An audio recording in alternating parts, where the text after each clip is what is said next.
Hello everyone. मुझे comments आए थे कि मैम ट्रेडिंग पे वीडियोस बनाइए। तो आज मैं आपके लिए लेकर आई हूँ ट्रेडिंग के बेसिक्स पे वीडियो। आइए चलते हैं लर्न टू ट्रेड सीरीज के पहले वीडियो में। फ्यूचर्स और ऑप्शंस दोनों ही डेरिवेटिव्स होते हैं जिनका इस्तेमाल हेजिंग और स्पेकुलेशन के लिए किया जाता है, और इनकी कीमत किसी अंडरलाइन एसेट जैसे कि स्टॉक्स, गोल्ड और करेंसी पर निर्भर होती है। ये काफी रिस्की तो होते हैं, लेकिन साथ ही इनमें ट्रेड करना काफी मुश्किल होता है। और आज के वीडियो में हम 5 ऐसी बातें जानेंगे जो हर एफ एंड ओ ट्रेडर को पता होनी चाहिए। सबसे पहले है, there is a difference between futures and options.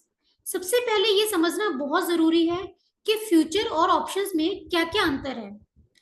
Futures में बायर्स और सेलर्स दोनों पर ऑब्लिगेशंस होती हैं कि उन्हें एक्सपायरी के समय एसेट बेचने और खरीदने पड़ेंगे ही, लेकिन ऑप्शंस बायर के पास पूरा हक है कि वो एक्सपायरी के समय एसेट खरीदने या बेचने से मना कर सकते हैं।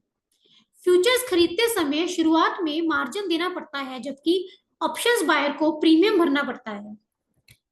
कॉल बायर के पास एसेट खरीदने का हक होता है, जबकि पुट बायर के पास एसेट बेचने का। अगला है, losses can be higher than what you put इन।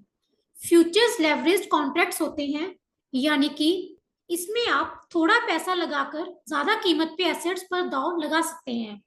ऐसे में आपके लॉसेस भी एक्चुअल इन्वेस्टमेंट से ज्यादा हो सकते हैं। तीसरी इंपॉर्टेंट चीज है maximum profit and loss in F and ओज। फ्यूचर्स में बायर्स और सेलर्स दोनों का ही मैक्सिमम प्रॉफिट और लॉस अनलिमिटेड होता है। ऑप्शंस में मैक्सिमम प्रॉफिट और लॉस बायर और सेलर का अलग अलग होता है। कॉल बायर का मैक्सिमम प्रॉफिट अनलिमिटेड होता है, और वहीं कॉल सेलर का सिर्फ प्रीमियम तक ही सीमित होता है।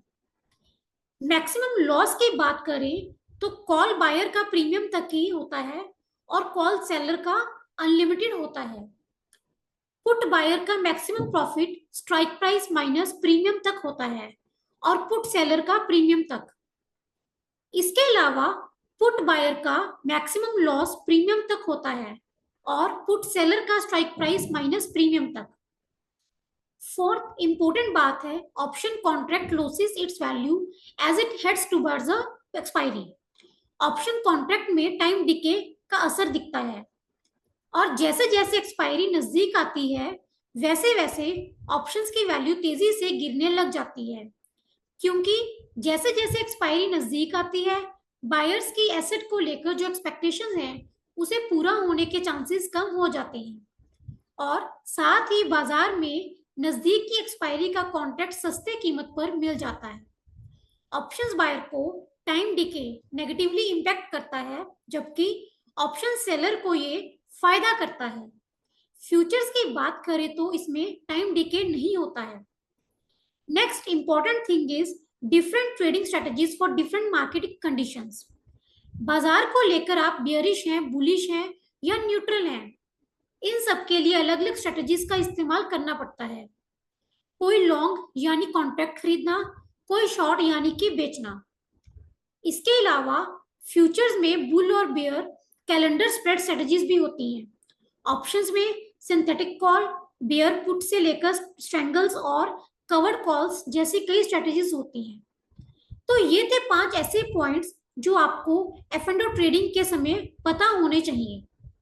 एफ एंड ओ ट्रेडिंग काफी कॉम्प्लेक्स होती है, इसलिए हमेशा अच्छी तरह से कॉन्ट्रैक्ट को एनालिसिस करने के बाद ही इसमें पैसा लगाएं। सो फिलहाल के लिए इतना ही।